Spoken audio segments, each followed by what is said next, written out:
relembrar de onde a gente parou, né? Até porque a inflação é um fenômeno monetário, né? Perdão. Nós falamos na semana passada, meu Deus, nós falamos na semana passada sobre ainda dentro do nosso conceito de atividade financeira do Estado, né? Sobre as ferramentas que o governo dispõe, no caso o Estado brasileiro, né, dispõe para influenciar o nível de moeda, crédito e a taxa de juros, as taxas de juros da economia, né?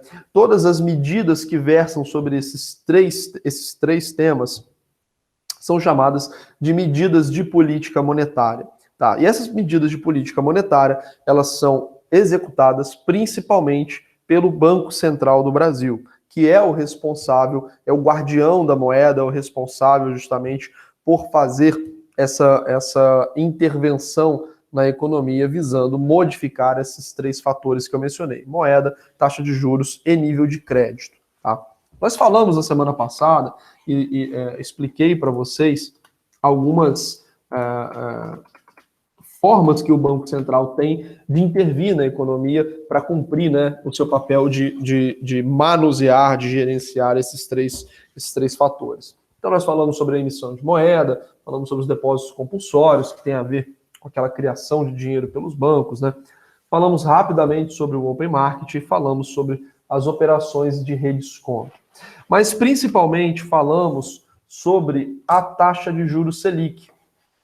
A taxa de juros Selic como taxa básica da economia. E eu desenvolvi junto de vocês um raciocínio justamente para poder explicar o motivo pelo qual a taxa de juros Selic ela é considerada a taxa de juros básica da economia, tá? Vou fazer essa retomada rápida aqui para quem não acompanhou ou para quem não está lembrando muito bem do que se trata. Vou fazer essa retomada sobre esse instrumento chamado taxa de juros básica da economia, taxa Selic. Só voltar à projeção, que eu estava com algumas anotações no slide da aula de hoje de manhã.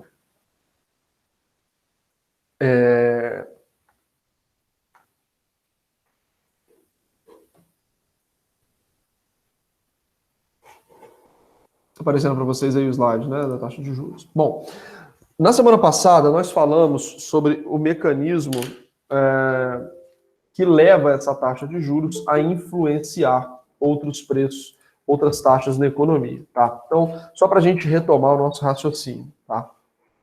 A taxa de juros Selic, ela é uma taxa definida pelo Banco Central, ok? E essa taxa de juros, ela serve como remuneração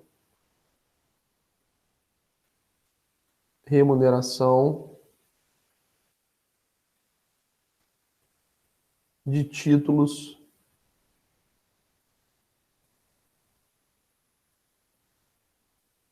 da dívida pública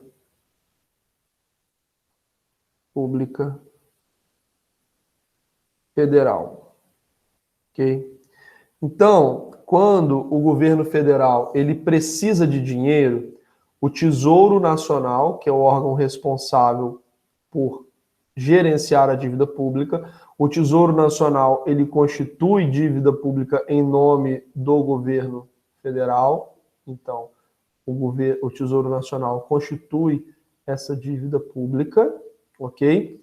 E grande parte dessa dívida pública é remunerada pela taxa Selic, ok? Essa grande parte dessa dívida pública é remunerada pela taxa Selic. Então, ela é remunerada, não na sua integralidade, mas uma boa parte, tá? Pela taxa Selic. Como que isso se dá na prática? Vamos supor que o governo ele chegue e capte R$1.000 no mercado. Ele tem que devolver esse dinheiro, tá? Quando ele devolve, quando ele paga esse dinheiro, ele vai pagar R$1.000 mais a variação percentual da taxa Selic. Então, se essa taxa Selic, ela, por exemplo, marcou 10% no ano, se esse título tem um vencimento de um ano, o Tesouro Nacional ele vai devolver os R$ 1.000 que ele pegou, mais 10%, ou seja, o Tesouro Nacional ele vai devolver R$ 1.100 para aquela pessoa, para aquela empresa, para aquele banco que emprestou para ele, ok? Então a taxa de juros Selic serve para corrigir, para remunerar os títulos públicos federais em grande parte, tá? Não apenas a taxa Selic, existem outras formas de se tomar dívida através, o Tesouro Nacional tomar dívida através do mercado, mas a taxa de juros Selic é o principal referencial para pagamento da dívida pública, tá? Então é dessa forma que ela é atrelada à dívida pública. E por que ela tem esse conceito de taxa básica de juros da economia? Quando você, presta atenção, empresta um dinheiro para uma pessoa, então, ou para um terceiro, né? Então, quando você executa um empréstimo para um terceiro, você cobra desse terceiro uma taxa de juros, tá? Por quê? Você tem um risco pelo futuro, né? Você vai receber isso no futuro. O futuro a gente não pode ter certeza absoluta sobre nada, então existe uma incerteza sobre o futuro, existem diversos riscos que podem acontecer, e existe também a possibilidade do calote, né? Então a taxa de juros no empréstimo, ela funciona mais ou menos como uma proteção para quem está emprestando, certo? Então ela é uma proteção mais uma remuneração, ok? Essa proteção, ela vai englobar fatores de risco, né? Então a proteção serve para proteger contra o risco, né? Para blindar sobre determinados riscos. Um risco muito relevante quando você empresta um dinheiro para um terceiro é você não receber esse dinheiro de volta, tomar um calote, certo? Então, dentre os riscos possíveis, você tem o risco do calote, que talvez seja no empréstimo o maior risco, né? Você não receber esse dinheiro de volta, por qualquer que seja o motivo. Você para de ter essa devolução ou você simplesmente não recebe, tá? Ocorre que o governo federal, ele tem uma baixíssima probabilidade de dar um calote. Então nós dizemos que você emprestar um dinheiro ao governo federal significa fazer uma operação livre de risco, ok? Então o governo federal, ele faz dívida, ele emite dívida livre de risco de calote. Por que que isso acontece? Porque o governo federal ele pode aumentar a tributação para fazer receita e pagar a sua dívida, ele pode tomar empréstimos compulsórios, é uma figura tributária que nós já estudamos, prevista na Constituição para ser utilizada em momentos extremamente graves. O governo federal pode literalmente imprimir dinheiro e mandar te pagar, porque ele é o dono do real, ele é o responsável pela quantidade de dinheiro que circula na economia. Então, se ele te deve R$ 1.000, ele não tem como aumentar a tributação, ele não tem como fazer um empréstimo mais dívida, ele não tem como tomar um empréstimo compulsório. Na última hipótese, ele pode mandar simplesmente imprimir dinheiro e pagar esse dinheiro na sua conta, tá? Então, ao governo federal, são concedidas prerrogativas para geração de receita que nenhuma empresa, nenhum particular possui. Quando você pensa, por exemplo, na Petrobras, na Vale, por mais que elas sejam empresas ultra sólidas, constituídas, saudáveis financeiramente, né? Estou colocando aí duas das maiores empresas do país, por mais que elas sejam empresas assim, top de linha, elas não têm a capacidade de gerar receita do nada. Elas não podem obrigar você a comprar gasolina, no caso da Petrobras, a Vale não pode obrigar uma empresa a comprar minério de ferro dela, ok? Então, por mais que elas sejam sólidas, ultra sólidas, elas não têm uma geração infinita de dinheiro, né? Ou uma geração quase infinita de dinheiro. Mas o governo federal, como eu mencionei, ele tem uma série de instrumentos para poder pagar essa dívida. Ele pode tributar mais, ele pode fazer mais dívida, ele pode tomar empréstimos compulsórios da população, ele pode imprimir dinheiro, ok? Então o calote do governo federal você não recebe porque ele tem muitos instrumentos para poder utilizar e te pagar esse dinheiro. Consequentemente, se ele te garante, né, o pagamento desse dinheiro, ele é o emissor de menor risco da economia. Emprestar para o governo federal significa emprestar para o emissor, para o tomador de recursos de menor risco. Então, se o governo federal, por exemplo,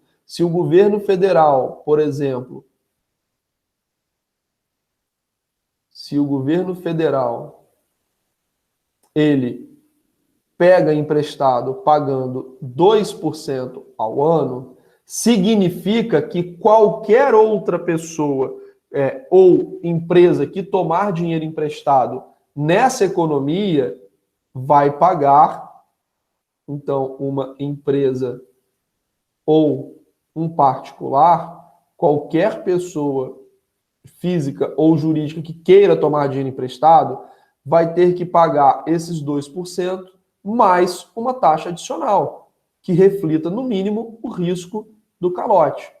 Ok? Se o governo federal ele passa a pagar 5%, ou seja, essa taxa subiu, significa que tanto empresas quanto particulares vão pagar 5% mais uma taxa adicional. Se essa taxa do governo vai para 10% ao ano, significa que as outras pessoas vão pagar 10% mais uma taxa adicional para remunerar pelo menos pelo risco. Ou seja, o nível de taxa praticado pelo governo vai refletir em todas as outras taxas da economia.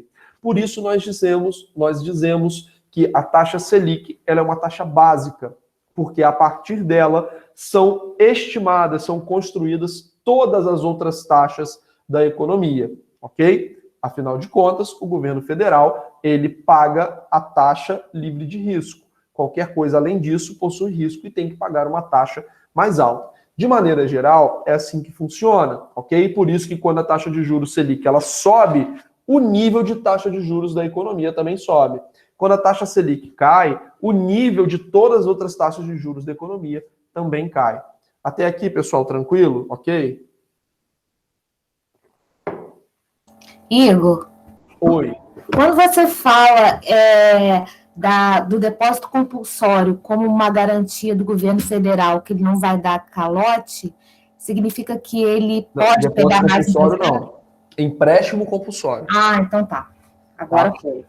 O depósito compulsório... Não, aí que eu estava na dúvida, eu anotei errado aqui. Empréstimo compulsório. Empréstimo compulsório. O governo Collor fez, né? Ele poderia pegar mais empréstimo, isso?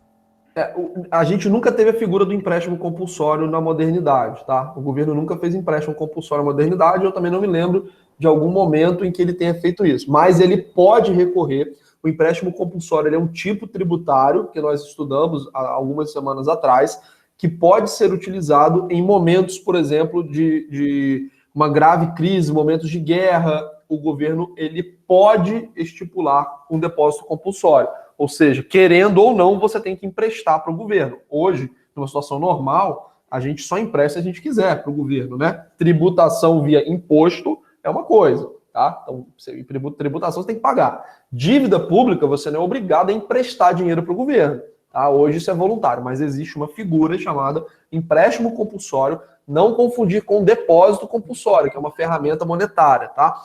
Mas o empréstimo compulsório é um tipo tributário que pode ser utilizado dentro, aí eu não sei dizer exatamente qual é o parâmetro, qual é a regulamentação legal para que esse empréstimo compulsório seja aprovado, imagino eu que seja por PEC, tá? Mas ele pode, numa situação hipotética muito grave, recorrer a essa figura. Mas empréstimo compulsório é um tipo tributário, não é depósito compulsório, que é uma ferramenta de política monetária, que nesse caso serve para limitar a criação de dinheiro pelos bancos. Foi aquele esqueminha que eu expliquei na aula passada, né? Se não houver o depósito compulsório, cada banco ele pode sair emprestando todo o dinheiro que tem em caixa. Esse dinheiro vai virar infinito, né? Então, Igor, minha dúvida é, aquilo que o Collor e a Zélia Cardoso fizeram não foi um empréstimo compulsório? Não, porque esse dinheiro não foi para o Estado. O que eles fizeram foi uma limitação na utilização da poupança popular. Então, eles restringiram a circulação de dinheiro, mas eles não tomaram esse dinheiro para o Estado. Entendeu? Com outro objetivo. Né? Isso. Na época, o objetivo foi para tentar conter um processo inflacionário. Não funcionou, mas a tentativa era tentar conter um processo inflacionário. Não era necessariamente para fechar as contas do governo. Tá? Entendi. Então, pessoal, o mais importante é que vocês entendam essa relação de por que a taxa de juros Selic ela influencia todas as outras taxas. E isso acontece por esse mecanismo que eu expliquei, sendo o governo o tomador de recurso mais crível possível, melhor pagador possível, qualquer outra pessoa que queira tomar emprestado vai ter que pagar uma taxa maior. Então, é como eu dei o exemplo na aula passada, você estiver emprestando dinheiro para um amigo seu que é concursado público e um amigo que vive de bico. É claro que você tem que cobrar uma taxa muito mais cara para o amigo que vive de bico, porque a chance dele te dar um calote é muito maior do que um amigo seu que tem um concurso público e tem uma renda estipulada mensalmente, né? Então, quando você tem emissores de maior risco, você tem que cobrar uma taxa mais alta. Sendo o governo o emissor de menor risco, ele sempre vai pagar a menor taxa numa economia normalizada. Então, todos os outros agentes políticos, todos os outros agentes econômicos vão ter que pagar uma taxa mais alta. Quando o governo ele majora essa taxa, ele vai, consequentemente, fazer com que todos os outros paguem mais caro. Quando ele reduz essa taxa, todos os outros passam a pagar mais barato do que pagavam antes, tá? Então, conforme essa taxa flutua, o nível de juros da economia também flutua, ok? Então, esse é um ponto que precisa ficar bastante entendido. Ok? Tranquilo? Alguma dúvida nisso? Não? Vou continuar. Um outro ponto que nós temos que entender para a gente poder prosseguir para o nosso estudo sobre a inflação é de que forma esse mecanismo atua na realidade. Olha só, quando você quer pegar um dinheiro emprestado, então quando você quer pegar um empréstimo,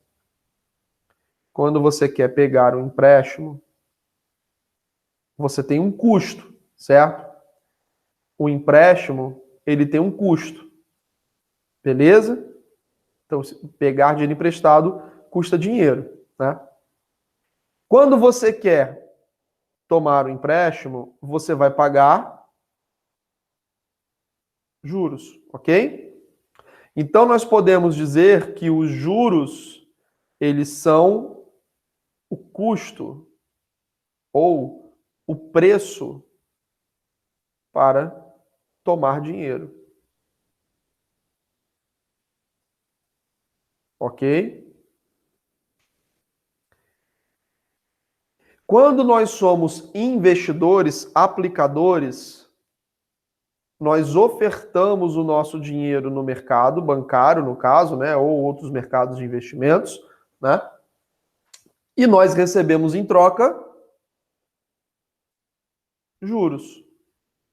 Então nós podemos dizer que esses juros sob a ótica do aplicador, eles são a receita ou o preço que eles recebem para oferecer dinheiro.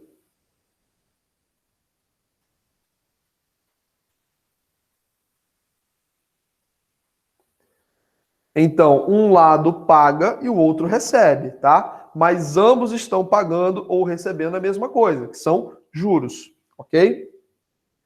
Sob a ótica da demanda, deixa eu botar uma corzinha diferente aqui. Sob a ótica da demanda, se eu sei que o juro de é o preço que eu pago para tomar dinheiro, sob a ótica da demanda, quando esses juros sobem, o que acontece com a quantidade de empréstimo? A quantidade de empréstimo cai, porque o preço de tomar dinheiro emprestado ficou mais caro. A quantidade de empréstimos cai, ok? Por outro lado, sob a ótica da oferta de dinheiro, quando os juros sobem, a quantidade de dinheiro aplicado também sobe. Por quê? Eu estou recebendo mais receita pelo que eu estou ofertando no mercado. Então, se eu estou recebendo mais juros, eu quero emprestar mais. Se eu estou pagando mais juros, eu quero tomar menos dinheiro emprestado. Então, sob a ótica da oferta e da demanda, a taxa de juros tem esse efeito na economia. Para quem toma dinheiro emprestado, essa taxa de juros afugenta quando ela é elevada. Para quem aplica e recebe dinheiro. Se essa taxa de juros é alta, eu quero colocar mais dinheiro aplicado, ok? O inverso é verdadeiro. Se a taxa de juros cai, nós temos a inversão desse movimento. Então, se eu tenho uma queda na taxa de juros, eu tenho uma queda na quantidade das aplicações. Se eu tenho uma queda na quantidade de juros, eu tenho um aumento nos empréstimos, tá? Então, essa relação atende perfeitamente às forças de oferta e demanda. E olha só, pessoal, o que acontece?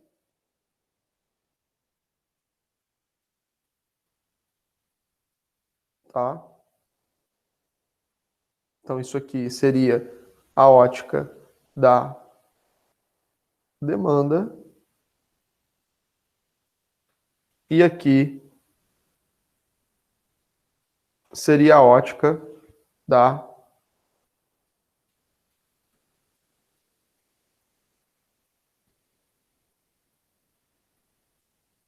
oferta, ok?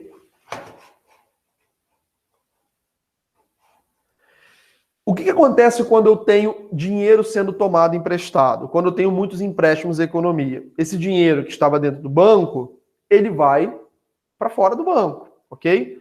Então eu posso pegar um empréstimo às vezes para fazer uma obra, posso pegar um empréstimo para comprar uma coisa, uma empresa pode fazer um empréstimo para um novo empreendimento, uma empresa pode fazer um empréstimo para fazer um projeto às vezes de vários anos à frente, que vai eventualmente gerar muito emprego. Quando eu tenho uma taxa de juros baixa, os aplicadores, eles deixam de colocar dinheiro no banco, às vezes se torna mais atrativo fazer outra coisa. Ah, quer saber, ao invés desse dinheiro ficar rendendo, eu vou comprar um celular novo, eu vou comprar um computador, eu vou fazer uma reforma com esse dinheiro, eu vou iniciar um empreendimento. Então, ao invés desse dinheiro ficar parado, aplicado, às vezes, numa determinada taxa de juros, esse dinheiro eu vou usar para fazer constituir uma empresa. Então, quando a taxa de juros está baixa, ela favorece a circulação de dinheiro, porque mais empréstimos são feitos e menos dinheiro fica aplicado, parado dentro dos bancos, ok? Quando essa taxa de juros está elevada, o efeito é o inverso. Menos empréstimos são feitos e mais aplicações em renda fixa, com esse dinheiro parado, são realizadas. Então, nós temos um efeito de que quando essa taxa de juros ela sobe, então quando eu tenho um aumento na taxa de juros, eu tenho, consequentemente, uma diminuição da atividade econômica. Porque menos dinheiro é tomado emprestado e mais dinheiro fica parado dentro dos bancos, ok? Diminuição da atividade econômica. Quando eu tenho juros mais baixos, eu tenho um aumento da atividade econômica. Um dos efeitos, por exemplo, de juros mais altos é ter, a partir dessa diminuição da atividade econômica, nós temos um efeito, por exemplo, como mais desemprego. Né? Menos atividades produtivas são executadas na sociedade. Então eu tenho mais desemprego. Por outro lado, quando eu tenho uma taxa de juros mais baixa, eu favoreço a criação de empregos. Então, por um lado, eu tenho mais desemprego quando a taxa de juros sobe, por outro, eu tenho uma criação de empregos, porque eu tenho um aumento da atividade econômica. Tá?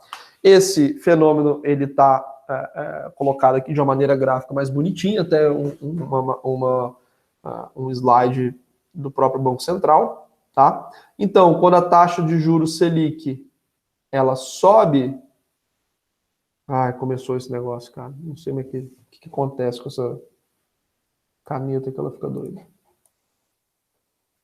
Quando a taxa de juros ela sobe, nós temos como efeito o desestímulo do consumo, ok?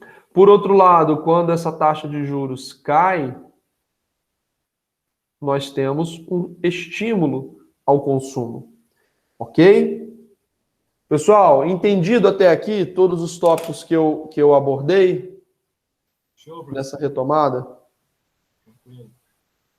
Beleza. Qualquer dúvida, vocês me posicionem. Aí vocês devem estar pensando o seguinte, né? Poxa, professor, então se mais dinheiro na mão das pessoas circulando na economia significa mais atividade econômica, mais emprego, as pessoas têm mais dinheiro, por que a gente, por exemplo, não deixa a taxa de juros baixa? Ou ainda, por que a gente não literalmente imprime dinheiro para que a gente deixe a população mais rica? E isso, infelizmente, não pode acontecer, porque, como dizia um professor meu de história, para todo problema complexo existe uma resposta simples, mas equivocada. Né? E, infelizmente, não é tão simples a gente gerar riqueza. Né? Se fosse, todo o mundo já seria rico hoje. Né? Especificamente, tentar gerar esse desenvolvimento econômico, essa atividade econômica, simplesmente por uma via monetária, não é tão trivial. Porque uma das consequências indesejáveis de um processo como esse pode ser a inflação.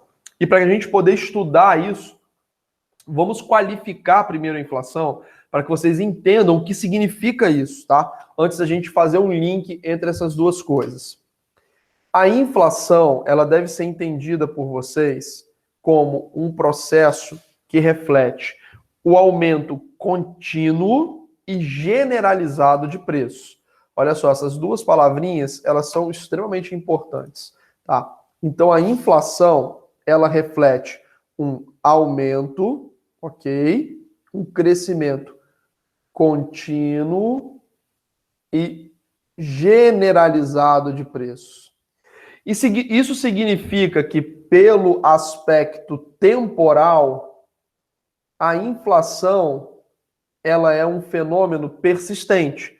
Então, ela acontece aqui, depois aqui, no outro mês, e no outro mês, e no outro mês, e no outro mês, e papapá. Isso vai acontecendo ao longo do tempo. Pelo aspecto da disseminação, ou podemos colocar, a gente usa esse termo, né, disseminação. Pelo aspecto da disseminação, a inflação ela é distribuída em diversos bens e serviços. Ou seja, quando a gente vê aquela notícia no Jornal Nacional, o preço do tomate subiu 20%. Isso não é inflação. Isso pode ter sido uma quebra de safra. Teve uma praga, às vezes, na plantação de tomate, houve um problema na distribuição de tomate, algum país que exportava não exportou, algum país que importava aumentou muito a importação. Isso vai ser corrigido transitoriamente, tá? A inflação, ela é, de fato, um aumento que acontece reiteradamente e que acontece em diversos itens, diversos bens e serviços da economia. Então, não é só o aumento do preço de um determinado bem ou de um determinado serviço, mas é um aumento que acontece em uma multiplicidade de bens e serviços e que acontece reiteradamente. Mês a mês, nós temos o aumento de preços dos bens da economia. Ano a ano, nós temos o aumento de preços de bens da economia. Então, não confundam a inflação, que reflete um fenômeno generalizado e contínuo, com um aumento episódico, um aumento esporádico, um aumento incidental de um determinado preço, de determinado bem ou serviço, ok? Então, esses aumentos que às vezes nós observamos em determinados preços não são necessariamente inflação. A inflação é um fenômeno coletivo, ok? Entendido esse conceito até aqui, pessoal?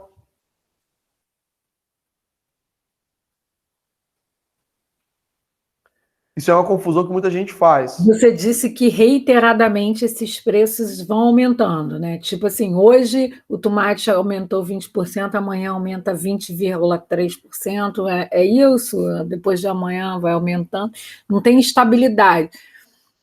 Mas nesse caso que você falou, nesse exemplo específico, seria já uma inflação fora de controle, tá? Uhum. A inflação, ela pode ser mais ou menos o seguinte, tá? Antes de eu explicar isso, vamos só fazer uma outra consideração.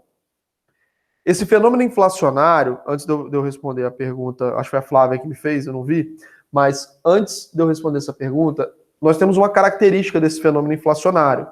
A inflação, ela é mensurável. E ela normalmente é mensurada em termos percentuais, tá? Então a inflação, ela é mensurável e isso normalmente acontece em termos percentuais. Para que a gente possa mensurar a inflação, nós temos alguns índices inflacionários, tá? Então nós temos alguns índices inflacionários.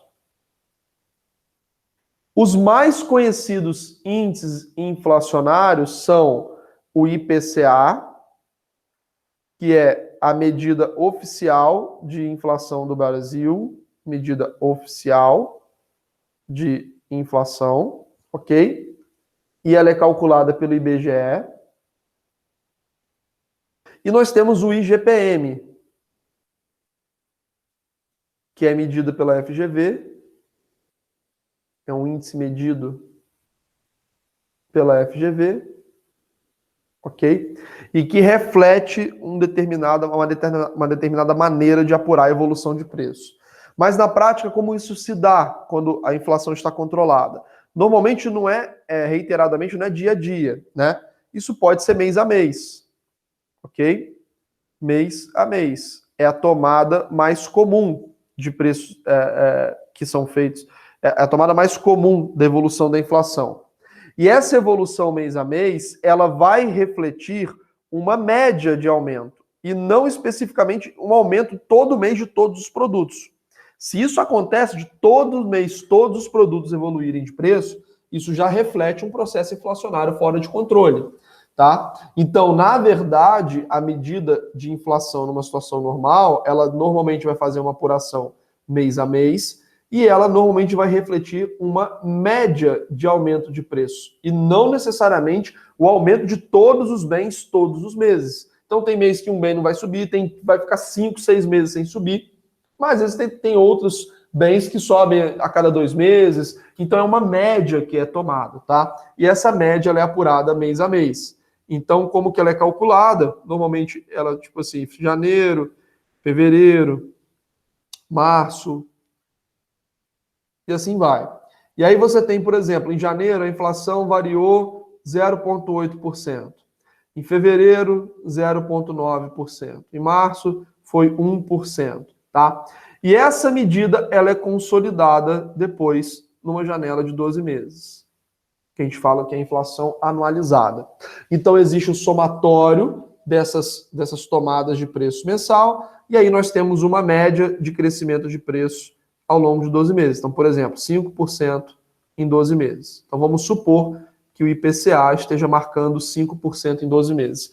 Significa que, em média, os preços de uma economia subiram 5% em um ano. Ok? Então, é isso que significa quando nós vemos lá a inflação do mês de do mês de março foi 1%. O que isso significa? Significa que, na média, os produtos subiram 1%, da maneira como eles são apurados pelo IPCA. Ah, Igor, mas eu percebi que do ano passado para cá os meus gastos, por exemplo, subiram 10%, e a inflação oficial está em 6%, está em 5%. Isso acontece porque essas medidas são índices estatísticos que tentam dar uma dimensão geral.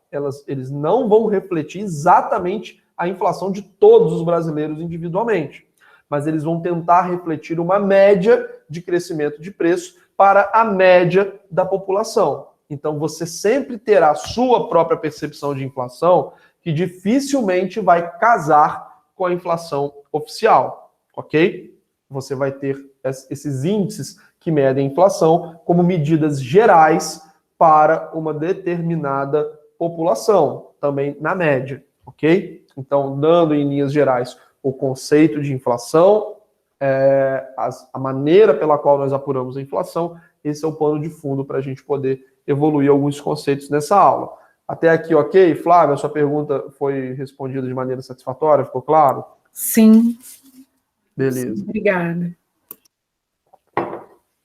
Alguém quer perguntar alguma coisa nesse momento, pessoal? Tá ok? Tranquilo? Então eu vou prosseguir. Bom, então nós já entendemos que a inflação, ela reflete um aumento contínuo e generalizado de preço.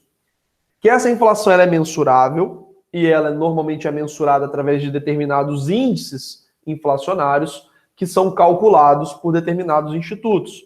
O índice inflacionário que nós temos no Brasil, calculado de maneira oficial, é o IPCA. Então, é normalmente o IPCA que é divulgado mês a mês, uma medida mais fidedigna de inflação para a média da população brasileira. Embora, como eu falei, isso não seja exatamente a inflação de cada uma das pessoas. Ok? E agora a gente vai tentar entender na prática como que essa inflação se dá na realidade, né? Então imaginem o seguinte, imaginem uma determinada sociedade em que nós tenhamos uma riqueza acumulada nessa sociedade. Então, quando nós somamos o patrimônio, todo o dinheiro está em banco dessa sociedade, por exemplo, nós chegamos ao valor de R$1.000, tá? 1.000 unidades monetárias. Vamos supor que essa sociedade hipotética, ela tem uma produtividade num determinado momento, que eu vou chamar aqui de momento 1, ou vou botar mês 1, ok? Mês 1. Ela tem uma produtividade de 10 unidades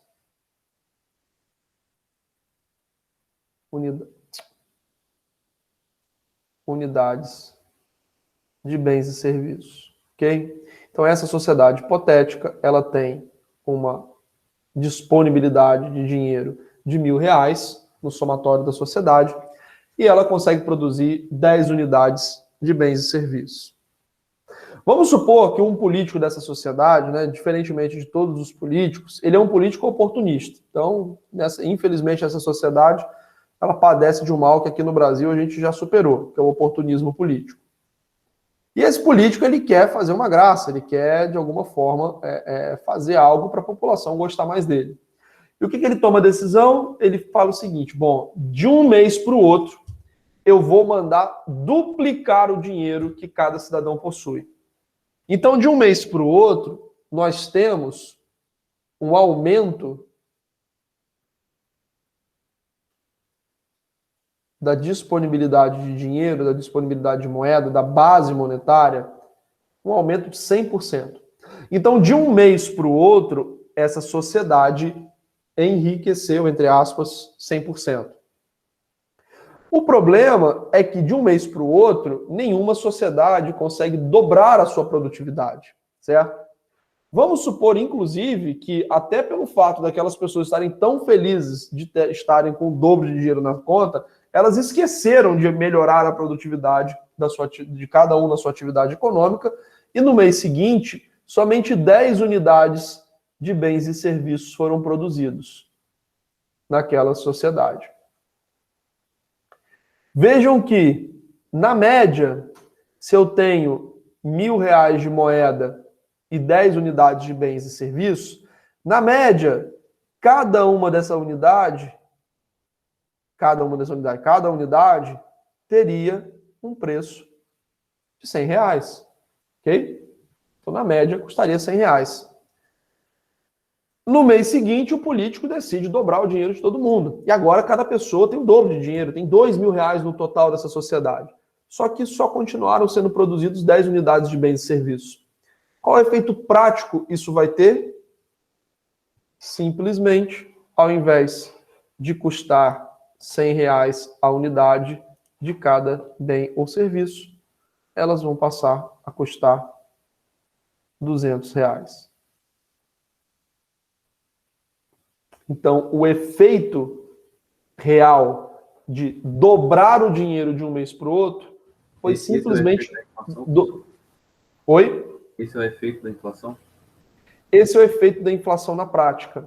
A inflação, ela reflete um aumento de preços por um excesso de dinheiro em circulação.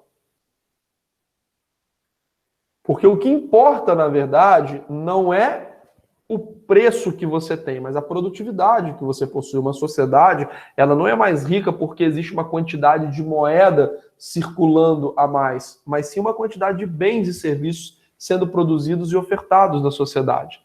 Se simplesmente a moeda refletisse fortuna, era só você imprimir dinheiro e dar na mão de todo mundo. Ocorre que se você, de uma hora para outra, resolver imprimir dinheiro, literalmente, dar na mão de todo mundo, ou creditar a conta de todo cidadão com o dobro do dinheiro que ele possui, o efeito prático vai ser simplesmente as coisas mudarem de preço no dia seguinte para o dobro. Ou seja, quando existe um descompasso entre a circulação de dinheiro e a produção de bens e serviços, nós temos um efeito inflacionário acentuado. Quanto maior é o descompasso desse nível de moeda que está circulando com a produtividade da economia, maior vai ser a inflação apurada. Então, se esse político, no mês seguinte, ele resolver dobrar para 4 mil e essa sociedade continuar produzindo 10 unidades, a diferença é que o preço ele vai passar para R$400. E se esse fenômeno continuar, ele só vai se modificando, só vai aumentando ao longo do tempo. Então, para que vocês entendam assim, o cerne da questão da inflação, basta que a gente entenda que a inflação reflete uma quantidade de moeda em descompasso com a atividade econômica. Então, tem dinheiro demais em busca de produtos de menos. Ok? Então, por exemplo, quando lançou o Plano Real, se eu não me engano, era R$2 uma garrafa 2 litros de refrigerante. Hoje você paga o quê? R$8 pela mesma garrafa de 2 litros de refrigerante. Então você gasta 4 vezes mais para comprar uma garrafa de refrigerante. Imagine que você só consuma refrigerante 2 litros e que o seu salário seja apenas para comprar refrigerante 2 litros. Se você teve um aumento de 4 vezes o salário nesse período, ou seja, se seu salário aumentou 400%, aumentou 400%, corretamente, você continua comprando a mesma coisa. Então você não enriqueceu, você continua comprando a mesma quantidade de bens. A única coisa que aconteceu foi um aumento de preço ao longo desse período. Um aumento continuado de preço ao longo desse período. Quando falamos de inflação, né, a gente vai estar falando de um conjunto de bens e serviços na sociedade. Mas o cerne da questão é o mesmo. Significa que nós temos uma quantidade maior de dinheiro em busca de uma quantidade menor de bens ou de uma mesma quantidade de bens. Consequentemente, esses bens têm o seu preço majorado. Ok, pessoal, até aqui? Ficou entendido a base do raciocínio para entender o fenômeno inflacionário? Sim ou não? Então, a inflação, eu entendi, vê se é isso. Se tem um descompasso entre produção e circulação financeira, você gera a inflação, certo? Que você falou. E aí, na verdade, esse gestar desse fenômeno, vamos dizer assim, está relacionado àqueles outros conceitos anteriores que você nos ensinou, referente à demanda, se eu tenho mais dinheiro, né, eu acabo consumindo mais, né? Então, assim, é só para eu entender mesmo, está relacionado a isso. Vamos pensar no seguinte, pessoal. Vamos imaginar uma cidade, tá? Vou pegar algo que aconteceu recentemente, né? A parte de construção civil, ok? Construção civil. Vamos pensar nisso aqui no contexto da pandemia. Algumas coisas que aconteceram na pandemia, tá? Muitos locais fechados, né? Então você tinha menos oportunidade para gastar o dinheiro em outras coisas, gastar o dinheiro, tá?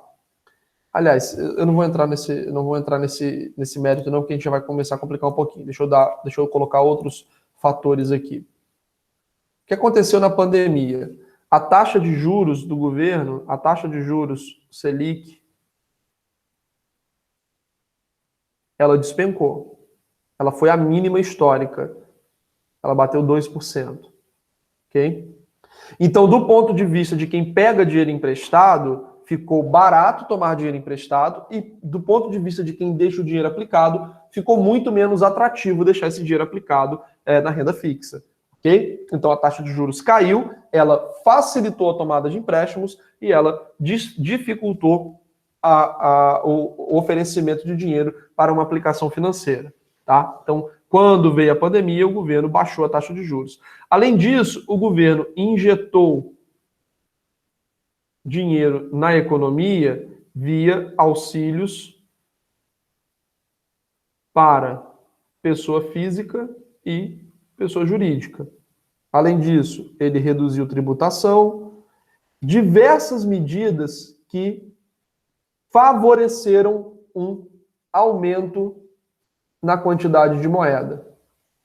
Ok? Então, no contexto da pandemia, por exemplo, de março até final do ano, nós tivemos um aumento brutal na circulação de dinheiro. A taxa de juros despencou, ficou muito mais barato tomar empréstimo. Nós tivemos uma injeção de dinheiro através do pagamento de auxílios, em que o governo literalmente creditou a conta das pessoas e das empresas, e nós tivemos uma redução da tributação, ou seja, mais dinheiro disponível para as pessoas.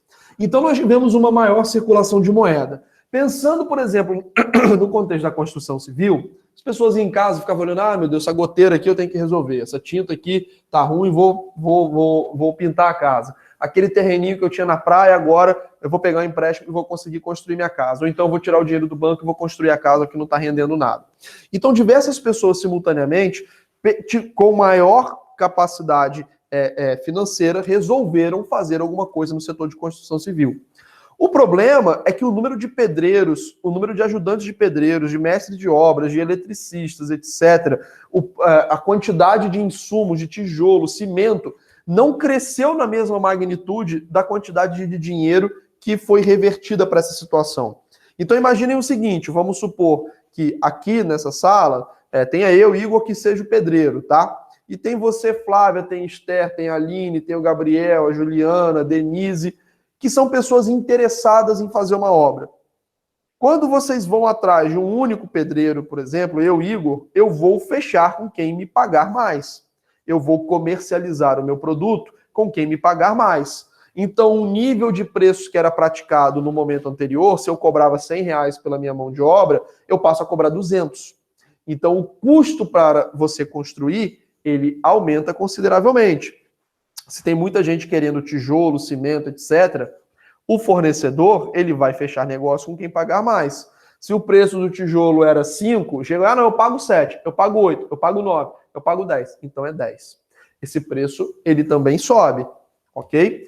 Essa subida de preços acontece porque você tem muito dinheiro nesse momento em busca desses bens e você não consegue subir a produtividade para oferecer mais bens na mesma velocidade. Você não consegue treinar, por exemplo, se eu tenho 5 vezes mais dinheiro circulando, eu não consigo treinar 5 vezes mais, por exemplo, pedreiros e ajudantes de pedreiros. Eu não consigo fazer 5 vezes mais cimento, eu não consigo fazer 5 vezes mais tijolo. Então, se eu tenho um descompasso entre a circulação de moeda e os bens que essa moeda quer adquirir, o que nós vamos ter será um aumento de preço. Quando esse fenômeno ele acontece de maneira disseminada e contínua, nós temos caracterizado o problema da inflação. Ok? Ficou entendido melhor, Flávia, com esse exemplo? Eu acho que sim. Entendi. Então, o que realmente a Flávia falou, né? Tá diretamente ligado com a lei da demanda. Está ligado com a lei da demanda, exatamente. Mas a causa do processo inflacionário, em última instância, tem a ver, né, com a questão do fluxo de dinheiro que está em busca de determinado número de bens. Mas o raciocínio é justamente oferta, não só demanda, mas oferta e demanda. Porque, por exemplo, o pedreiro ele vai fechar com quem pagar mais, com quem oferecer a maior receita. Consequentemente, o equilíbrio de mercado ele é deslocado para cima. O preço de equilíbrio, num determinado momento, ele estava num determinado patamar. Vamos supor que ele estivesse aqui. O preço de equilíbrio, por exemplo, ele estava aqui, ele é deslocado para um outro patamar. Então, esse preço sobe. Se isso acontece de maneira disseminada na sociedade, nós temos o efeito inflacionário, que são várias coisas subindo de preço ao mesmo tempo e de maneira recorrente, tá? Mas beleza, isso tem a ver sim com Ou oferta e seja, demanda. até que ponto vale a pena ganhar mais dinheiro, né? Aí é que tá. Aí é que tá. Qual que seria, então, um nível... qual que é o problema da inflação? Ah, professor, beleza, mas pensando por esse exemplo que você deu, as pessoas estão trabalhando, o pedreiro, o vendedor de material de construção está trabalhando, está ganhando dinheiro, a atividade econômica está acontecendo. Por que a inflação ela é um problema? E no primeiro momento pode parecer que não seja um problema, né? E muitos políticos, inclusive, acham que vale a pena ter um pouco mais de inflação, porque isso reflete, de fato, uma atividade econômica, num primeiro momento, mais pujante. Isso é verdade. No curto prazo, então, olha só, no curto prazo,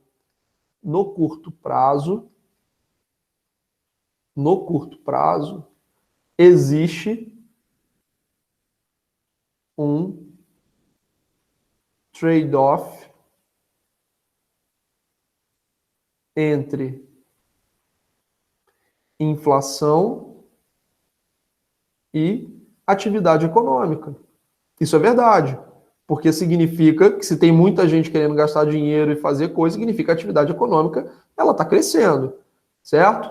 Então, no curto prazo, existe um trade-off entre inflação e atividade econômica. Eu tenho mais atividade econômica e, consequentemente, eu tenho mais inflação. Eu estou sacrificando a inflação para ter mais atividade econômica, ok? Existe, quando eu falo em atividade econômica, eu posso pensar aqui em desemprego. Então, se eu tenho, por exemplo, mais inflação, no curto prazo, eu tenho menos desemprego, porque tem mais atividade econômica acontecendo. Muitos políticos caem na besteira de tolerar a inflação crescente, porque isso vai gerar um maior nível de empregos, um menor nível de desemprego. O problema é que a inflação é um fenômeno extremamente perigoso. Porque olha só, a inflação ela tem dois grandes problemas que a gente vai analisar agora. A inflação, ela é um processo, primeiro, que se retroalimenta. Então vejam só,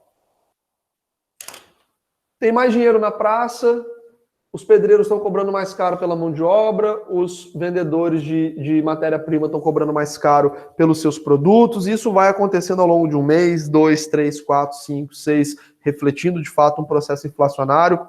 Quando chegar um pouco lá na frente, quando eu for fechar uma obra, por exemplo, eu que estou construindo, Caraca, privatizações, bicho, depois eu falo sobre isso.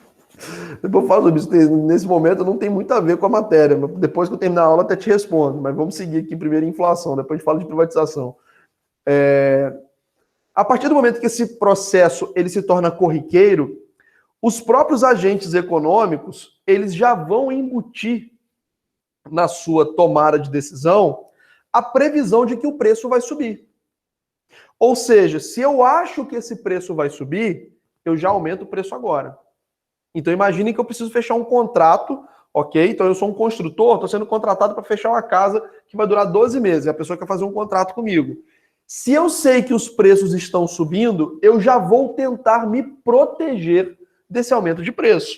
Então ao invés de dar um preço, por exemplo, de 100 mil reais, eu dou um preço de 120 mil, porque eu já considero que as coisas vão subir. A partir do momento que eu aumentei o preço no presente por uma expectativa futura, eu gerei inflação. Entenderam esse mecanismo? Pela própria expectativa de que os preços vão subir, eu já tomo minha atitude no presente. Ok? Então eu já sei, eu já acho que os preços vão subir, porque eles vêm subindo, consequentemente eu me antecipo e aumento agora o meu preço. A questão é que todo mundo tende a fazer isso. Então a expectativa inflacionária, se a inflação ela começa a cada vez a pessoa ouve, não, a inflação bateu tantos por cento, subiu. A inflação bateu tantos por cento, subiu. Bom, então ela vai continuar subindo. O que eu vou fazer? Eu vou majorar o meu preço agora para me proteger dessa inflação. Porque se eu sei que a inflação ela é um efeito ilusório, que eu não estou enriquecendo por estar recebendo mais, eu vou aumentar o meu preço agora para eu proteger o meu ganho, minha margem de lucro, o crescimento do meu negócio, já considerando que uma parte disso eu vou perder para o aumento de preço. O problema é que todo mundo fazendo isso, todas as pessoas tomando essas decisões, esse processo ele entra numa espiral. Todo mundo começa a reajustar preço na expectativa de que os outros vão continuar reajustando. Então, cada um reajustando o preço, reajustando o preço, reajustando o preço, isso só vai piorando o problema. Então, o empregado ele já vai todo mês pedir aumento de salário para o patrão todo mês vai aumentar o preço do seu produto no mercado, consequentemente, os produtos mais caros, o salário não dá conta, eu vou pedir um aumento de salário, eu peço um aumento de salário, consequentemente, o preço vai subir para pagar o custo do salário, por exemplo, e esse processo ele começa a desencadear uma espiral inflacionária que vai crescer, a princípio, indefinidamente, se nada for feito. Então, ele é um processo que se retroalimenta. Até que vai piorando ainda mais a situação e a gente cai de novo na pobreza. E aí, calma aí que eu vou falar da pobreza. Isso, eu vou falar desse segundo ponto, né? Então, num primeiro momento, a inflação ela tem uma aceleração que começa a ficar exponencial. Mais inflação gera mais inflação. Então, isso é um grande problema.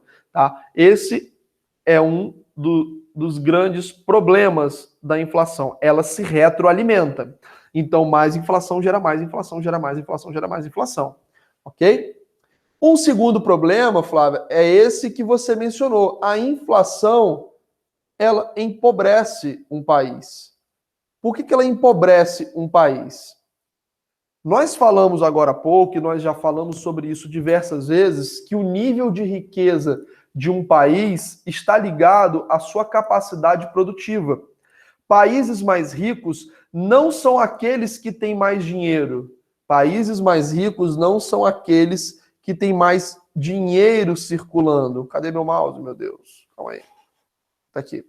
Países mais ricos não são aqueles que têm mais dinheiro circulando, mas são aqueles que têm maior produtividade. Então, o que garante a riqueza de um determinado país não é o dinheiro, mas a produtividade, a quantidade de bens e serviços que são criados e distribuídos naquele país. Então, riqueza é igual produtividade. Os Estados Unidos, eles não são mais ricos porque tem mais dólar circulando por lá, senão seria muito fácil, né? Seria só circular real aqui. Eles são mais ricos porque eles produzem muito mais do que o Brasil e produzem de uma maneira muito mais eficiente. Eles geram muito mais bens e serviços a um custo muito menor. Eles geram bens e serviços de qualidade muito superior a um custo muito menor do que nós fazemos no Brasil. Então, em linhas gerais, essa é a diferença entre o Brasil e os Estados Unidos. Eles são muito mais produtivos do que nós somos, tá? E como que a inflação afeta a produtividade de um país? Quando você pensa nesse processo inflacionário que começa a crescer indefinidamente, imagina que você está fazendo um projeto, você quer lançar um empreendimento, um baita empreendimento que vai gerar um monte de emprego, tá? E esse empreendimento, ele tem um período aí de maturação de 5 anos para frente. Então você tem um baita projeto que vai gerar emprego, vai gerar desenvolvimento, é um produto, é um lançamento novo, e você vai ter um horizonte aí de prazo de 5 anos para você poder executar essas atividades produtivas do seu negócio e consolidar o seu negócio no mercado. Quando você vai fazer conta para poder saber o preço que você tem que cobrar, qual o nível de salário você vai ter que pagar, quais serão os seus custos, sua margem de lucro, se você não consegue projetar isso para o futuro de maneira fidedigna, se você não tem um grau de confiança sobre quanto você vai cobrar, qual vai ser o seu custo, etc., você não vai executar esse projeto. Você não vai assumir o risco de executar um projeto que você não sabe mensurar financeiramente. O problema da inflação no longo prazo é que esse processo que se retroalimenta e que vai crescendo ao longo do tempo, ele dificulta e quase impede a projeção futura, por exemplo, de um negócio. Você não sabe quanto que o seu preço vai ter que ser daqui a 2, 3, 4, 5 anos, porque você não consegue estimar quando que essa inflação vai parar de subir. Então, quando a inflação ela se acelera e sai de controle, então quando a inflação sai de controle e ela começa a subir, ela tem um problema, que é você impedir a possibilidade de você gerar bens e serviços. Bens e serviços, perfeito, perfeito. Aqui o Bruno fez uma pergunta, eu comecei a misturar os raciocínios, mas é isso, ela impede a geração de bens e serviços no longo prazo. Entendi. Então a inflação, ela empobrece nesse sentido. Projetos não são executados, atividades econômicas não são executadas. E a população, ela fica basicamente refém desse processo inflacionário. Você vai com certeza lembrar disso, pessoas que da nossa... Eu lembro disso quando eu era bem mais novo, né, quando eu era criança, eu lembro de um supermercado, né, meu pai recebendo o salário e correndo no supermercado para comprar, transformar aquele dinheiro em mercadoria, né, porque o dinheiro por si só não valia nada, o que valia, como sempre, é a mercadoria, o que vale é o bem e o serviço, né. Isso talvez até, Igor, traga uma cultura que o seu pai tem, a minha mãe tem, que tem que fazer compra de mês, encher a casa. Tipo assim, minha mãe quer encher 3 freezers de comida, porque no entendimento dela é investimento você estocar comida. Exatamente. Entendeu? Isso faz sentido num processo inflacionário descontrolado, não faz numa situação normal, como a que nós estamos vivendo. Nós estamos passando por um aumento da inflação, tem que ter cuidado para que não vire um processo inflacionário nesse sentido, né, que ele comece a acelerar. Estamos muito longe disso, mas no ambiente normal, né, não faz muito sentido você ficar estocando, né, comida. Mas para quem cresceu na hiperinflação brasileira, que começou com muita força a partir de 1960, mas que tem o seu pico, né, nos anos 80 e início dos anos 90, de fato o dinheiro não valia nada, você não tinha confiança na moeda, né? A moeda não valia nada, o dinheiro não tinha qualquer valor, e você tinha que rapidamente transformar esse dinheiro em mercadoria. Então as pessoas basicamente traziam todas as suas decisões econômicas para o curto prazo, porque era o curto prazo que importava para elas, porque o longo era impossível você planejar. Como é que ela ia imaginar, não, esse mês eu vou guardar meu dinheiro para comprar no mês que vem, porque pode ser que os preços caiam, ou pode ser uma condição mais favorável. Não, isso não existia. Você tinha que guardar, você tinha que fazer naquele momento. Se não fizesse, você estava perdendo dinheiro. Então, toda a sistemática da economia foi trazida para uma avaliação de curto prazo, né? Isso é muito interessante. Exatamente. Então, a inflação ela tem 2 grandes problemas, principalmente quando ela entra nessa espiral fora de controle. Então, se a gente deixa a inflação fora de controle, ela vai gerar um problema de começar a sair desse prumo, né, de começar a sair de controle e, consequentemente, no longo prazo, ela vai empobrecer uma nação. Então, a inflação ela é um problema por conta disso, tá? Fazendo um parênteses aqui, o Bruno perguntou, professor, a balança comercial americana não é deficitária? Sim, mas não é uma medida necessariamente de riqueza, apenas avaliar a balança comercial, né? Senão o Brasil seria um país rico, porque nossa balança comercial, normalmente, ela é superavitária. Tem outras medidas que a gente avalia, né? Principalmente na troca de fluxos com o mundo, né? O fluxo financeiro, ele faz uma certa diferença num ambiente normalizado, mas não significa, assim, quando você tem a balança comercial deficitária, significa que você está jogando seu dinheiro para fora, você está enriquecendo outras nações, ok? Mas isso não tira o fato que você também pode estar gerando riqueza dentro do seu país, tá? E não necessariamente uma balança comercial deficitária é ruim, tá bom? Não necessariamente é ruim. Porque... Então, desculpa. Pode falar. Não, então, Igor, eu acho assim, eu entendi bem isso.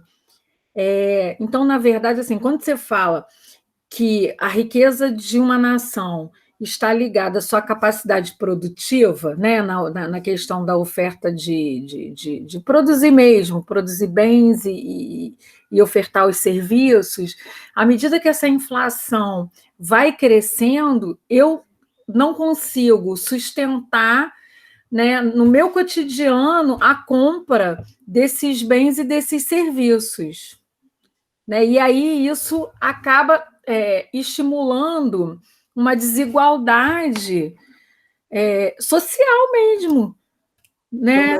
A inflação, enquanto um fenômeno monetário, ela também tem esse problema de afetar desigualmente os cidadãos de um país. Então, pessoas com acesso à rede bancária elas têm instrumentos num cenário inflacionário para se proteger. Então, vou dar um exemplo, aqui na minha atividade de assessor de investimentos. Nos últimos meses, eu venho destinando cada vez mais recursos das carteiras dos clientes para títulos que têm uma blindagem contra a inflação, são chamados títulos de inflação, que pagam a variação da inflação mais uma taxa adicional, tá? Mas uma pessoa que não tem aplicação financeira, ela não tem acesso a esse instrumento. Então, enquanto um cliente, por exemplo, um investidor, consegue blindar uma parcela do capital dele a essa mudança de preço, uma pessoa que não tenha investimentos, ela é totalmente afetada pela inflação. Ela não tem nenhuma blindagem em relação a esse fenômeno, né? Então, realmente, a inflação ela tem esse problema. Ela empobrece de maneira desigual. Ela gera uma desigualdade muito grande. Inclusive, isso é uma herança muito ruim do processo inflacionário que nós temos aqui na sociedade, que nós tivemos aqui na nossa sociedade, né? O processo inflacionário, ele penalizou muito as pessoas mais pobres aqui no Brasil. E a classe média também, né? Também, mas muito menos do que uma... Média, né? Também, a classe média ainda consegue se manter no básico, no mínimo necessário, mas também não consegue fazer grandes coisas. Vou dar um coisas. exemplo. Quando você tem um emprego formal, você tem, por exemplo, sindicatos que podem negociar num cenário inflacionário. Você tem sindicatos que negociam aumentos de salário. E esses aumentos de salário, normalmente, eles repõem a inflação. Pessoas mais pobres, normalmente, elas estão em empregos informais. Empregos informais não têm uma capacidade de pressão, né? Essa pessoa ela tem uma relação muito mais frágil com o seu empregador do que uma relação formal, na maioria das vezes. Então, ela não tem capacidade de pressionar por um aumento de salário, por exemplo. Fica a pergunta, por que a poupança ela é medida pela taxa inflacionária, o rendimento? Poupança não é, não. Poupança não é medida pela inflação, não. Mas isso é disseminado para a sociedade. Que mas a poupança ela tem uma correção que não tem nada a ver com a inflação, não. Ela não embute a inflação no cálculo dela. Tá? Nem poupança, nem FGTS. Tá? Inclusive, deixar dinheiro na poupança, né, é uma maneira de você normalmente perder dinheiro para a inflação, porque ela não tem essa blindagem em relação à inflação. Tá? Pessoal, só para a gente poder avançar aqui um pouco mais no nosso estudo de inflação, agora talvez vocês estejam pensando o seguinte: então o ideal é que a gente não tenha inflação, né? Porque se a inflação é um fenômeno tão ruim, o ideal é que a gente não tenha inflação num país para que a gente, possa se livrar, né, desse problema. Mas ocorre que o inverso da inflação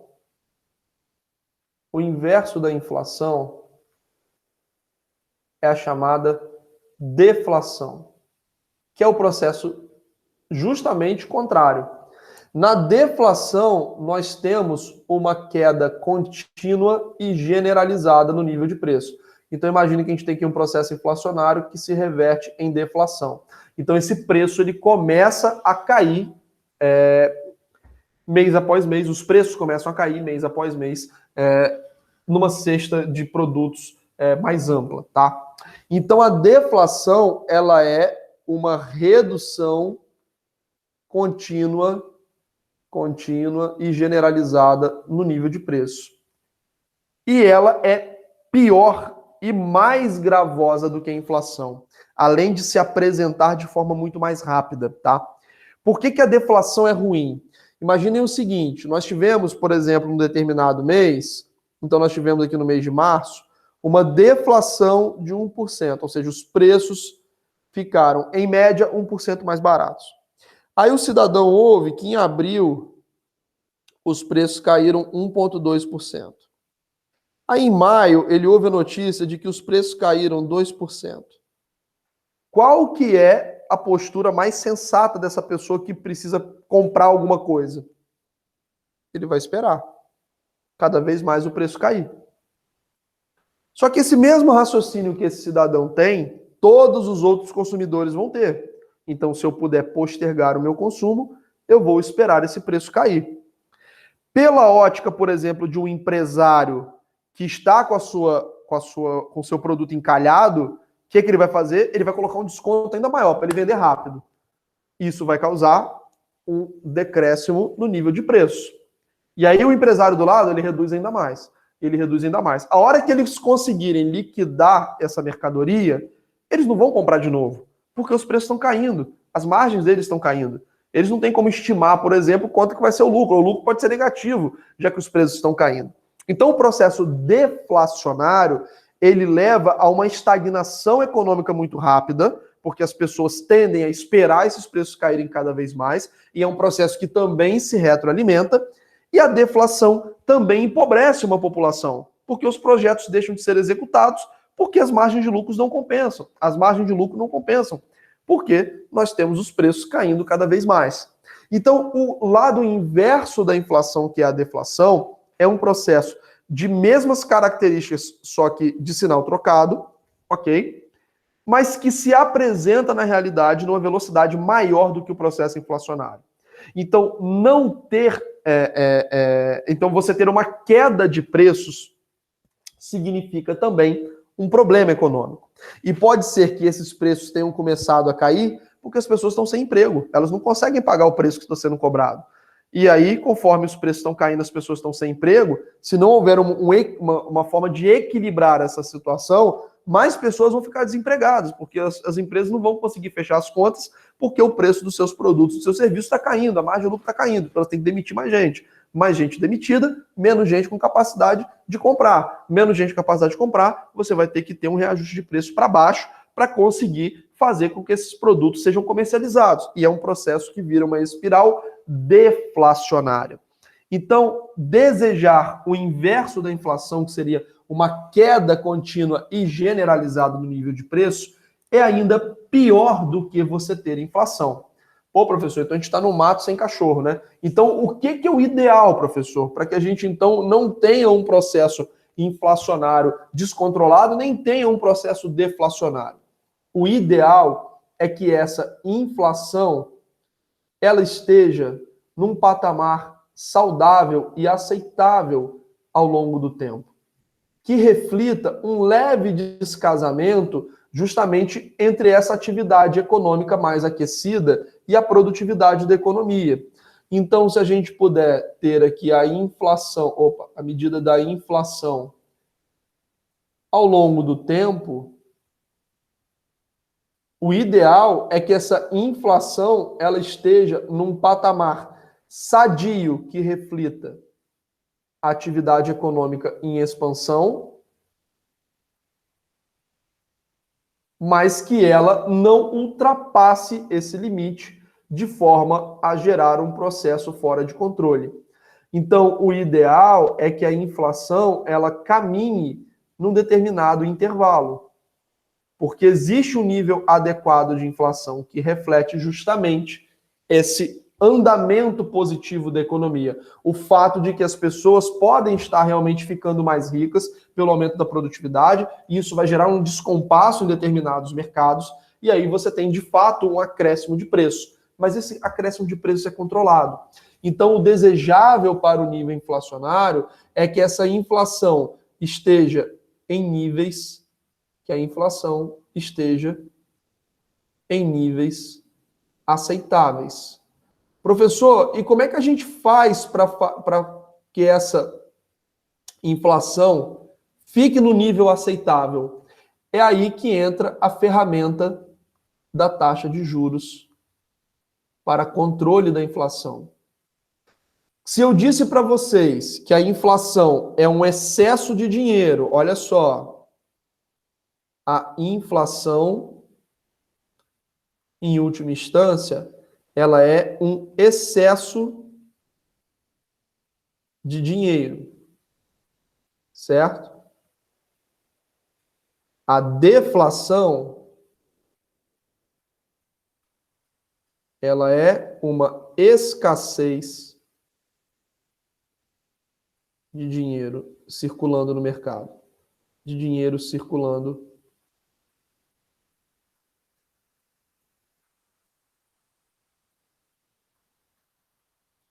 no mercado, ok? Então, beleza, nós temos que a inflação é um excesso de dinheiro circulando no mercado e a deflação ela é uma escassez de dinheiro no mercado. Eu falei para vocês na primeira lição dessa aula que a taxa de juros, quando ela sobe,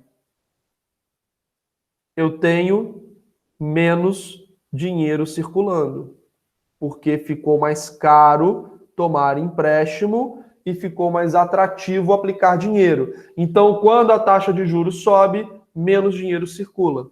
Quando a taxa de juros cai, eu aumento a circulação de dinheiro.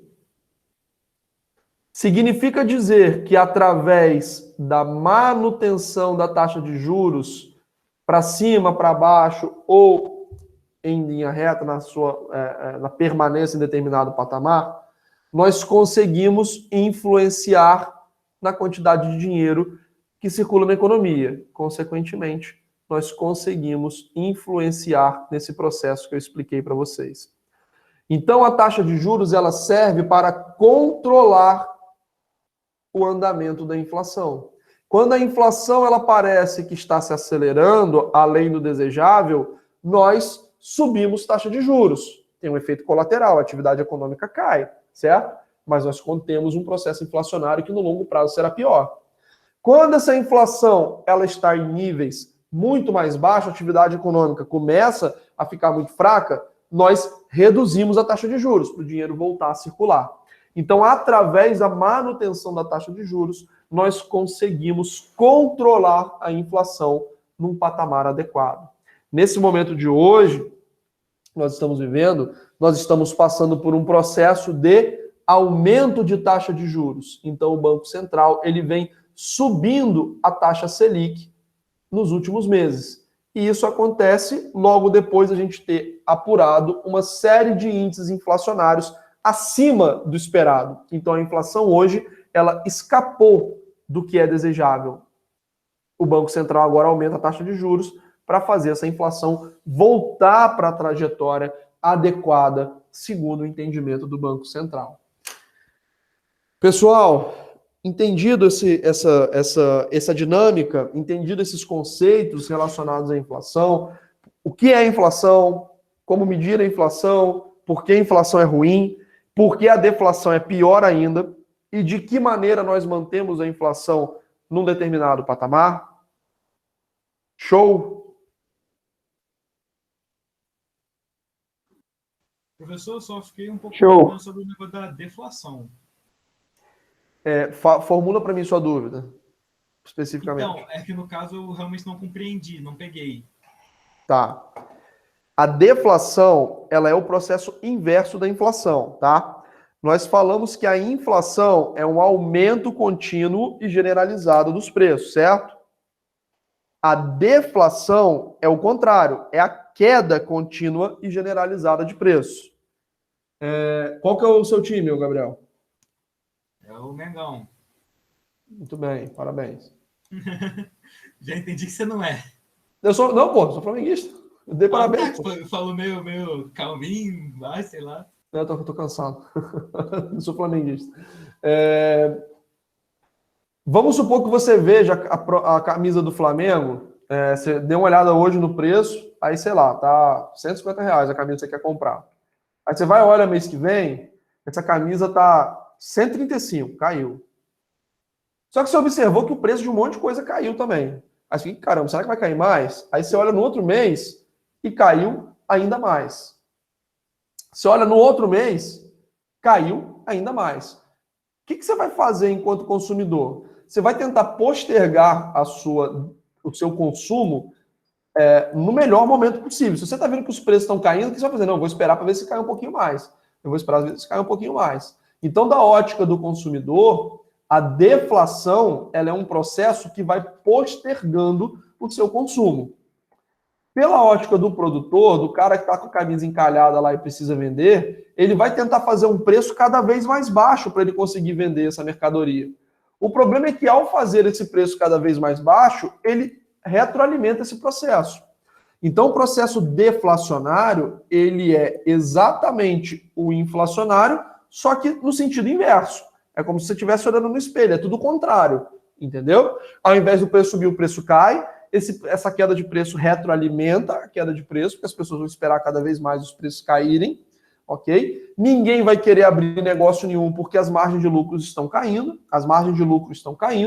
ou seja, você vai postergando, né, a decisão de abrir um negócio, de montar um novo empreendimento, de investir num produto diferente, etc, etc, etc. Então, a deflação, ela é semelhante a um processo inflacionário, só que ela trata especificamente da queda de preço, que é o contrário da inflação. Ficou mais claro agora, Gabriel? Compreendi, professor. Muito obrigado. Valeu. Fala, Bruno. Levantou a mão aí. Ô, professor, se os sistemas eles são retroalimentados, então ele tem a tendência a sempre crescer ou sempre diminuir, quais são as políticas que o governo tem que fazer para tentar quebrar isso de certa forma, para não deixar extrapolar algum limite, né? Porque se naturalmente a inflação vai subindo, como que faz para manter dentro dessa faixa? É justamente essa manutenção, essa gestão da taxa de juros, porque olha só, se o juro ele modifica a quantidade de dinheiro em circulação, né? Nós falamos sobre isso no início da aula. Essa parte tranquila. O juro ele modifica a quantidade de dinheiro, porque se o juro está alto, empréstimo fica mais caro, então as pessoas pegam menos empréstimos. Se o juro está alto, para o poupador fica mais interessante aplicar dinheiro, esse dinheiro fica parado dentro do banco, ok? Então, juros elevados, eles tiram dinheiro de circulação.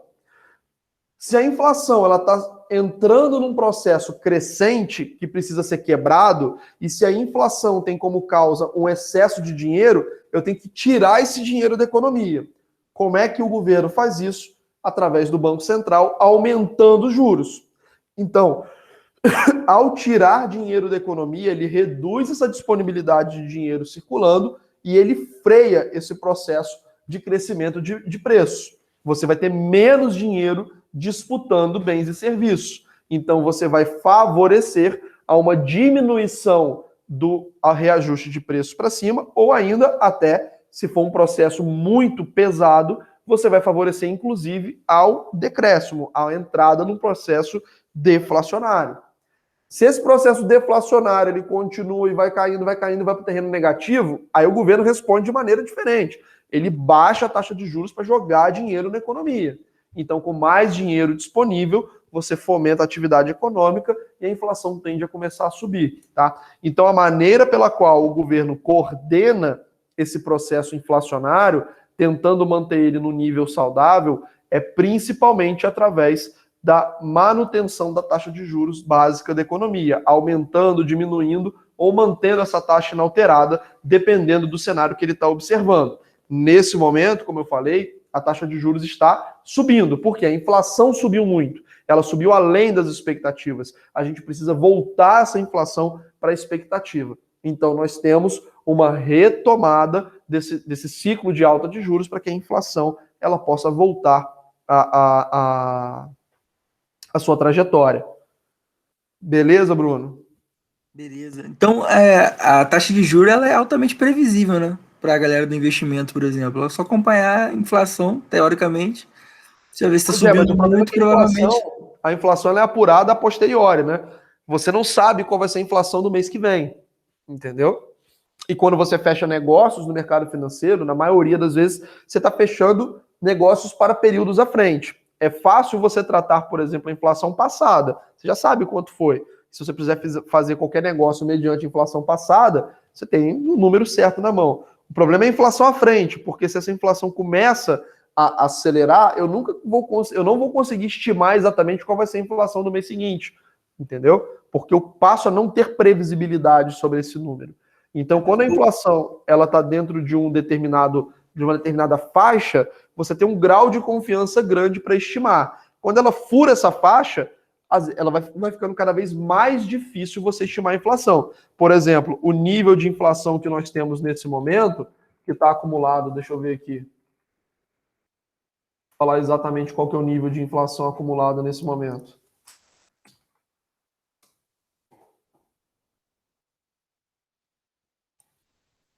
(6,76%) com a variação de abril. Tá? Então, nos últimos 12 meses fechados em abril, a inflação foi para 6,76%. Se você pegar a projeção de inflação que os economistas faziam no ano passado, essa inflação estava na casa de 3,5%. Então, ela furou e para o dobro ainda, né? Então, embora você possa ter uma previsibilidade, isso não é certo, principalmente se essa inflação começa a acelerar, entendeu? Ela já está bem acima do que a gente imaginava. Se você me perguntasse há um ano atrás quanto que eu achava que seria inflação, eu diria para você 3,5%, 3%, entendeu? Mas não A dinâmica social vai incidir diretamente nesses fatores também, né, Igor? Um ambiente político instável vai diminuir investimento em bens e serviços. Mas aí você pega, olha só, se ele diminui investimento, tem menos dinheiro circulando, ele deveria afetar a inflação para baixo, tá? Nesse ponto específico que você falou, se tem menos investimento, eu teria que ter menos inflação. É porque, assim, a nossa matéria, a gente vai tratar a inflação num contexto geral, né? Então, por exemplo, a inflação hoje que a gente apura, ela está muito contaminada pelo aumento do dólar. Então, o aumento do dólar, ele faz um aumento no preço da matéria-prima, né? Então, você tem uma contaminação desse índice de inflação pela ótica dos custos de produção. Então, os custos de produção se reajustaram, né? E aí você está tendo essa inflação mais alta nesse momento, tá?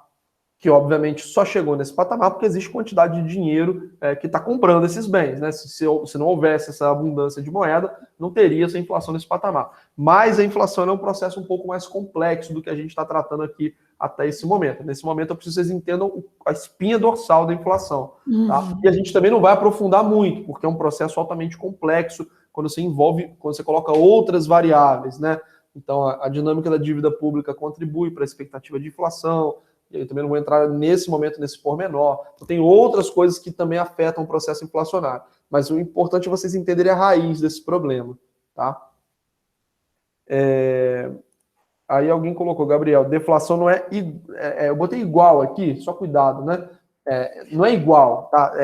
Fica parecendo que é o conceito. Então deflação significa escassez de dinheiro? Não. Deflação significa uma queda contínua e generalizada no nível de preço. Inflação significa um aumento contínuo e generalizado no nível de preço.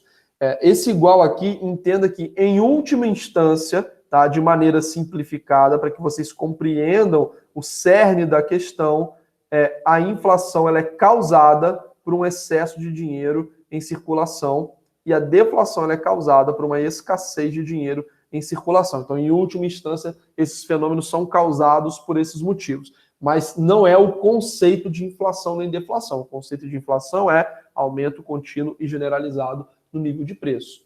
Beleza? Só para fazer essa correção, para não ficar, às vezes, a maneira como eu coloquei levou vocês a um entendimento, às vezes, equivocado. Pessoal, tranquilo sobre a matéria de inflação? Alguma dúvida? A gente avançou um pouquinho mais hoje, né? 10h10. Tranquilo.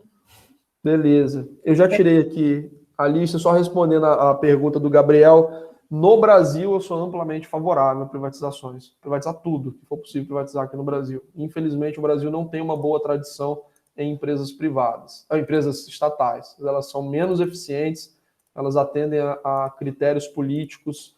Não importa a orientação do governo, sempre tem influência política na condução das estatais, então é melhor para a gente, enquanto acionistas indiretos, né, porque nós somos povo brasileiro, acionistas da empresa, é melhor que se vendam essas empresas e a gente tem um recolhimento, às vezes, tributário. Então a gente se beneficia pelo recolhimento de tributo e não por ser sócio, porque na verdade os benefícios ficam muito concentrados, às vezes, na mão dos políticos ou às vezes dentro dos próprios funcionários, capturam, né, as instâncias decisórias daquelas empresas estatais. Então, no Brasil, eu sou amplamente favorável por isso. Não por questão ideológica, mas porque, na prática, os exemplos que nós temos mostram que as empresas anteriormente estatais são melhores geridas pela iniciativa privada do que pelo setor público no Brasil. Nossa governança é péssima para as estatais aqui no Brasil. Fala, Bruno, você levantou a mão. Mas baixou, não sei se... Não, eu apertei sem querer mesmo. Foi mal. Tá bom. Beleza. Pessoal, show! Estamos conversados. Eu já tirei aqui o print da matéria, da presença. Então, se vocês não tiverem nenhuma pergunta, estão liberados. E aí nós nos falamos semana que vem. Boa noite, Boa noite, professor. Boa Bom noite. feriado. Bom feriado. Boa noite. Obrigado, valeu. Boa noite, gente. Bom feriado.